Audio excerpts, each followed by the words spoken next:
정신과 의사가 여러분의 고민을 들어드립니다. 정신여고 시즌2 안녕하세요. JYP 박재영입니다. 써니 이혜선입니다. 네, 김병호입니다.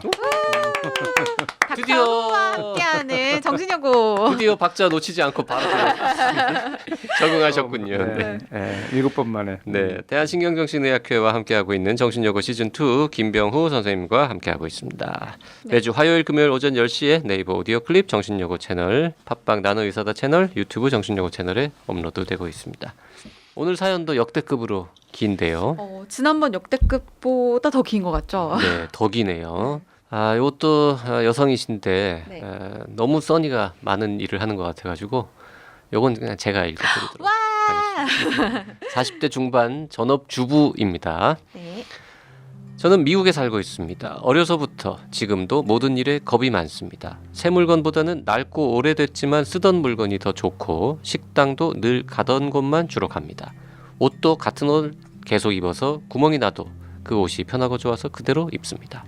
여행도 좋아하는 곳 몇 년 동안 휴가 때마다 늘 같은 곳만 가고 늘 같은 호텔에 묵습니다. 뭐든 새로운 걸 시도하기를 몹시 주저합니다. 사람도 잘 믿지 못해서 새로운 사람을 만나 사귀는 일도 어렵습니다. 사람들이 나를 이용해 먹을 것만 같고 사기를 칠 것만 같습니다. 그리고 어딜 가나 언제 어디서 벌레가 나타날지 몰라서 두렵고 싫습니다. 엄마 집에 갈 때도 요즘 벌레는 없냐고 묻습니다. 바로 이 문제 때문에 용기 내서 사연을 보냅니다. 저는 벌레가 너무너무 싫고 너무너무 무섭습니다. 어려서는 다음에 커서 어른이 되면 아무렇지 않을 줄 알았습니다. 그런데 요즘 오히려 더 무섭습니다. 심할 때는 벌레를 보면 온몸에 소름이 돋고 식은땀이 나면서 팔다리가 떨립니다. 심장이 빨리 뛰어서 호흡하기도 곤란하고요. 집이 아닌 다른 곳에서는 그나마 괜찮지만 집 안에서 벌레가 나타나면 너무 무섭고 싫습니다. 창피한 얘기지만 누가 죄를 짓고 감옥에 갔다는 뉴스를 접하면 거기 벌레가 있으면 어떡하지? 혹시라도 내가 억울한 누명을 쓰고 수감되면 벌레가 있을 그 무서운 곳에서 난 어떻게 살아야 하지? 혹시 그런 일이 생기면 난 도저히 못 살 것 같아 자살해야지 이런 생각도 합니다. 그래서 방역회사로부터 정기적인 서비스를 받고 있습니다. 처음에는 집안에도 약을 쳤고요. 지금은 2달에 한 번씩 집 바깥쪽에만 약을 칩니다. 신기하게도 벌레들이 집 안으로 들어오지 않죠. 이 방역 서비스를 10년 넘게 쓰다가 벌레도 거의 안 들어오고 하니 돈도 아낄 겸 그만하자 싶어서 1년 전쯤에 끊었습니다. 그리고는 몇 달 후부터 집 안으로 자꾸 귀뚜라미가 들어왔습니다. 혼자 있을 때 나타나면 무서워서 차마 잡지도 못하고 긴 빗자루로 집 밖으로 쫓아냈고요. 쫓아내기 어려운 구석에 있으면 청소기로 빨아들이고 청소기를 집 밖 차고에 꺼내 놓았습니다. 식은땀을 뻘뻘 흘리면서요. 저는 남편이 술 마시고 노느라 새벽이나 가끔 아침에 들어와도 중간에 언제 오느냐고 왜 안 오냐고 전화를 한 적이 한 번도 없습니다. 집에 뭔가 고장이 나거나 아이들이 아파도 전화를 한 적이 없습니다. 하지만 집에 벌레가 나타나면 언제 오냐고 어디쯤 오고 있냐고 전화를 여러 번 했었습니다. 몇 번 그랬더니 싫어하더군요. 자기 부르지 말고 방역회사에 전화하라고요. 이렇게 글을 쓰고 있으니 저도 모르게 그때가 떠올라서 온몸에 소름이 돋고 심장 박동이 빨라집니다. 결국 몇 달 전부터 끊었던 방역회사 서비스를 다시 받기 시작했습니다. 그런데 요즘 벌레를 무서워하는 제 증상이 더 심해진 것 같습니다. 예전에는 방역 서비스를 받고 있으면 벌레가 안 들어올 거라고 생각해서 나름 편히 지냈는데요. 지금은 정기적으로 서비스를 받고 있어서 벌레가 안 들어오는데도 불구하고 또 벌레가 들어오면 어쩌지 하는 불안감을 떨쳐버릴 수가 없습니다. 정신여고를 들으면서 제가 강박이 심하다는 사실을 알게 됐습니다. 대칭 강박, 지연 강박 등등이요. 옷을 살 때는 왼쪽 오른쪽 소매 길이, 바지 길이 등등 양쪽이 같은지 바느질은 꼼꼼하게 잘 되어 있는지를 다 확인하고 삽니다. 분리수거를 할 때도 택배로 받은 박스는 포장할 때 쓴 테이프나 운송장이 하나도 남아있지 않도록 다 제거한 후에 여러 번 밟아서 납작하게 만들어 버립니다. 음료수병이나 음식이 담겨있던 용기는 설거지하듯이 세제로 잘 씻어서 물기 없이 말린 후에 버리고요. 그러다 보니 외출 준비를 하다 보면 꼭 늦습니다. 몇 시간 전부터 미리 준비를 해도 그렇습니다. 외출 준비를 다 마치면 창문이 다 잠겨 있는지, 불, 수도, 에어컨, 오븐 등은 다 껐는지 여러 번 확인한 후에야 집을 나섭니다. 아주 가끔은 집 문을 잠궜는지 안 잠궜는지 기억이 안 나서 되돌아와서 확인할 때도 있습니다. 물론 항상 잠겨 있었습니다. 저도 이런 제가 정말 싫습니다. 근데 어쩔 수가 없네요. 매번 확인을 하고 또 하며 이렇게 피곤하게 사는 게 저에게나 주변 사람들에게 큰 불편을 주는 걸 알지만 확인을 하지 않으면 머릿속에서 그 생각이 떠나질 않고 찝찝해서 마음이 너무 불편합니다. 혹시 관련이 있을지 몰라 말씀드리자면 저는 작년에 정신여고 조언을 듣고 정신과에 가서 우울증 상담을 받고 약을 먹다가 상담료가 너무 부담스러워서 올 초부터는 상담 치료와 약을 모두 끊었습니다. 여기서는 1시간 상담이 300~400불 정도 하거든요. 요즘 감정 기복도 심하고 아무것도 아닌 일에도 자꾸 짜증이 납니다. 시도 때도 없이 눈물도 나고요. 많이 힘듭니다. 혹시 벌레가 심하게 무서운 것도 강박장애와 관련이 있습니까? 다른 사람들처럼 아무렇지도 않기를 바라진 않습니다. 그저 지금보다 조금만, 아주 조금만이라도 벌레에 무뎌질 수 있으면 좋겠습니다. 그리고 최소한 벌레가 보이지 않을 때는 벌레를 떠올리지 않을 수만 있으면 마음 편히 지낼 수 있었으면 참 좋겠습니다. 조언 부탁드립니다. 무슨 방법이 없을까요? 저처럼 또는 저보다 더 힘든 이들의 사연만으로도 그리고 사연자분께 전해주시는 진심 어린 공감과 따뜻한 조언의 말씀들이 그분들과 아무 상관없는 저에게도 큰 위안이 됩니다. 웃기도 하고 울기도 하면서 늘 잘 듣고 있습니다. 정신여고가 지금 저에게는 정신과 상담과 약 대신입니다. 정말 고맙습니다. 대한신경정신의학회도 정신여고도 사랑합니다. 저희 버리지 말아주세요. 유유.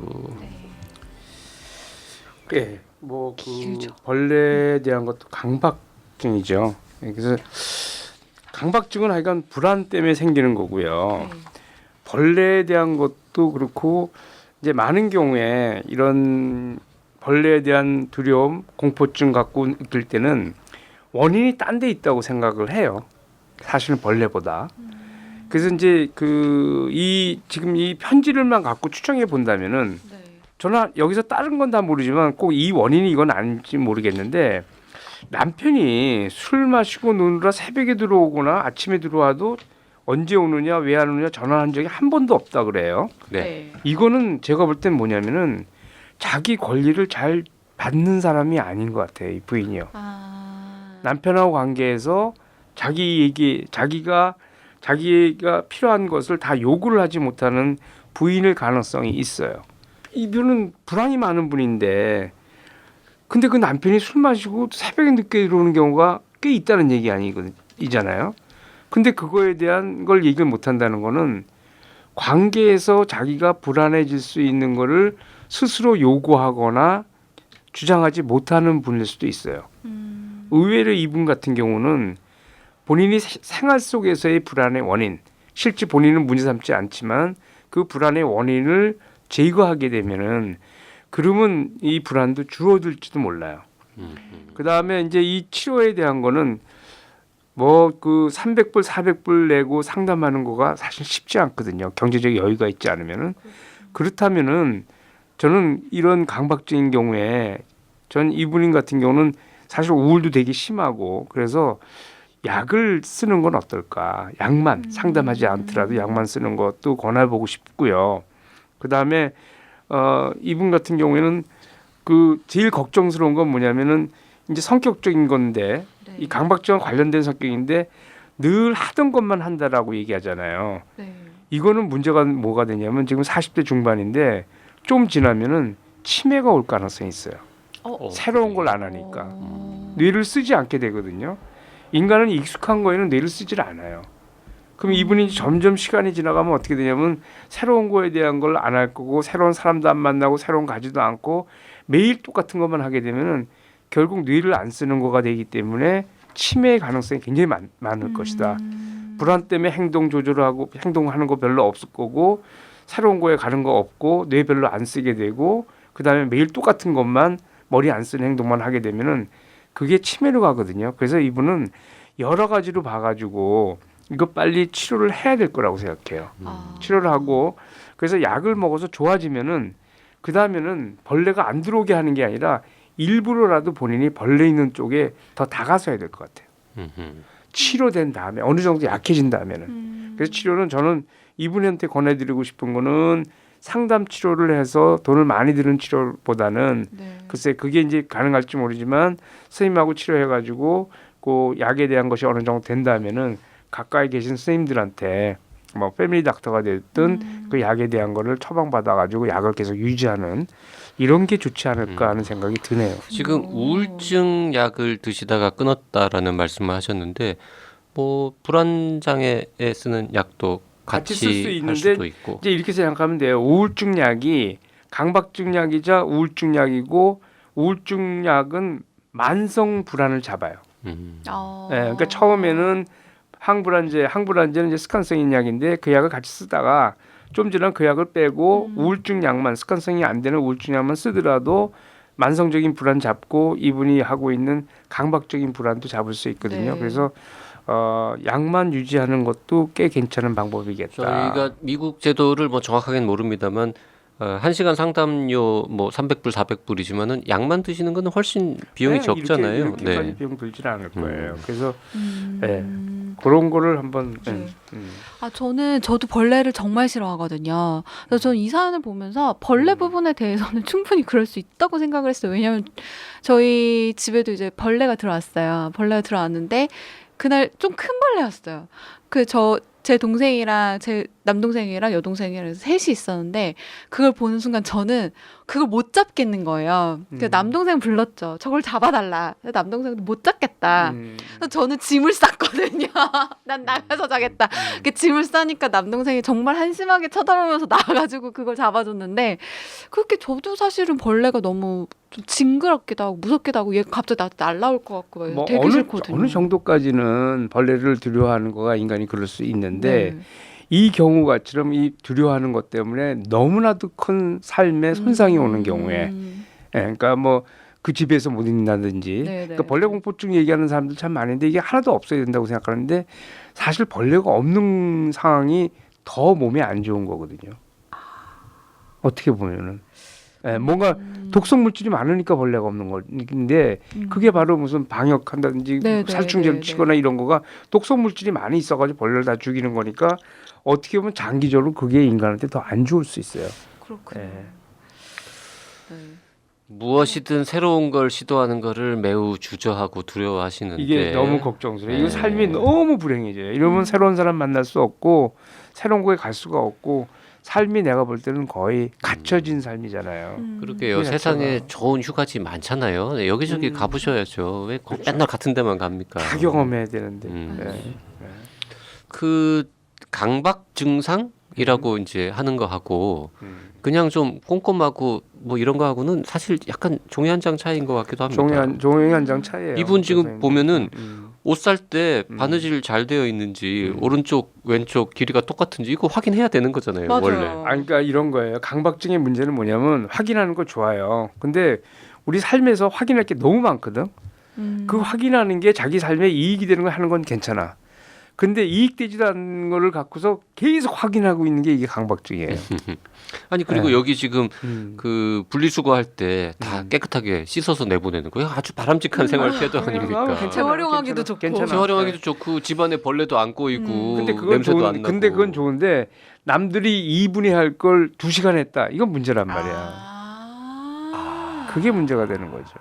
그냥 그러니까 보통 뭐 콜라 캔이다 이러면은 물에 한번 헹궈 가지고는 이렇게 네네. 물기만 제거하면 되는데 그걸 거기에 너무 많은 막 시간을 솔 넣어가지고는 막 그렇지, 그렇지. 거품 설거지 하는 거는 좀 그게 뭐 강박증이라는 거예요. 강박증이라는 거는 다 깔끔하게 정리하면 좋죠. 근데 정리하느라고 하루에 모든 걸 정리하고 자기가 재밌을 시간이 없어. 이게 병이죠. 아 진짜 여기 있구나. 세제로 잘 씻어서 물기 없이 그렇죠. 말린 후에. 네, 아마 다른 사람이 이렇게 깨끗하게 깔끔하게 하는 거에 몇 배의 시간이 걸릴 거예요. 그러면 삶이 너무 깨끗한데 불행하지. 즐거움이 그럼요. 없죠. 예. 일단은 뭐 그럼 상담은 뭐 안 네. 하시더라도 약은 한번 다시 처방받아서 드시는 아니 게 좀 비용이 좀 적으면 상담해야 되잖아요. 여기서 근데 어쨌든 지금 말씀하신 것처럼 우울증하고 강박증하고 그다음에 불안 불안장애하고가 다 이렇게 연결되어 있고 음. 다 같이 좋아질 수 있다는 거 좀 희망을 가지고 치료를 조금 더 해보시면 예, 좋을 것 이분이 같습니다. 치료 목적은 뭐냐면 그 증상이 없어서 고통이 없는 삶이 하나. 두 번째는 새로운 것에 자꾸만 접근하는 거 하나. 세 번째는 좋아진 다음에 벌레에 친해지는 거. 이렇게 볼 수 있어요. 뭐 벌레 확 친해질 것까지 아, 꼭 친해져야 돼. 1번, 2번까지만 해도 충분할 것 같은데. 그러니까요. 네, 저희 그 대신정 정신요고 살아간다고 네 고맙다고 해주신 네. 거 저희도 감사드리고요. 정말 감사합니다. 다음에 또 잘 극복하신 다음에 사연 보내주시면 좋을 것 같습니다. 네. 오늘 여기까지 하죠. 사연 보내주실 분들은요. 나는 사다 카카오톡 라디오 골뱅이 doc.co.kr로 보내주시면 되고요. 사연을 보내실 때는 구체적인 내용과 원하는 닉네임을 함께 알려주시기 바랍니다. 사연이 채택된 분에게는 커피 쿠폰 2장을 드리고 있으니까 많이 많이 참여해 주세요.